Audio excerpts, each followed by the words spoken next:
अपने शोध के दौरान एक समुद्री जीव विज्ञानी ने पानी से भरे एक बड़े टैंक में शार्क को डाला। कुछ देर बाद उसने उसमें कुछ चारा मछलियां डाल दी। चारा मछलियों को देखते ही शार्क तुरंत तैरकर उनकी ओर गई और उन पर हमला कर उन्हें खा लिया। समुद्री जीव विज्ञानी ने कुछ और चारा मछलियां टैंक में डाली और वे भी तुरंत शार्क का आहार बन गईं। अब समुद्री जीव विज्ञानी ने एक कांच का मजबूत पारदर्शी टुकड़ा उस टैंक के बीचों बीच डाल दिया। अब टैंक दो भागों में बंट चुका था। एक भाग में शार्क थी, दूसरे भाग में उसने कुछ चारा मछली डाल दी। विभाजक पारदर्शी कांच से शार्क चारा मछलियों को देख सकती थी। चारा मछलियों के देख शार्क फिर से उन पर हमला करने के लिए उस ओर तैरी, लेकिन कांच के विभाजक टुकड़े से टकरा कर रह गई। उसने फिर से कोशिश की, लेकिन कांच के टुकड़े के कारण वह चारा मछलियों तक नहीं पहुंच सकी।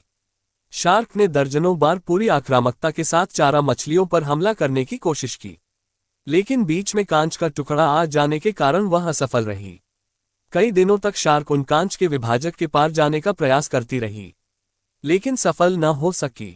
अंततः थक हारकर उसने एक दिन हमला करना छोड़ दिया और टैंक के अपने भाग में रहने लगी।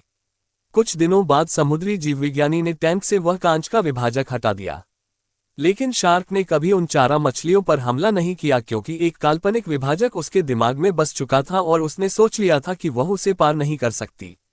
जीवन में असफलता का सामना करते करते कई बार हम अंदर से टूट जाते हैं और हार मान लेते हैं।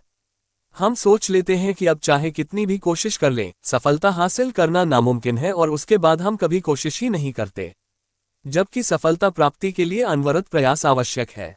परिस्थितियां बदलती रहती हैं, इसलिए अतीत की असफलता को दिमाग पर हावी न होने दें और पूरी लगन से फिर मेहनत करें। सफलता आपके कदम चूमेगी।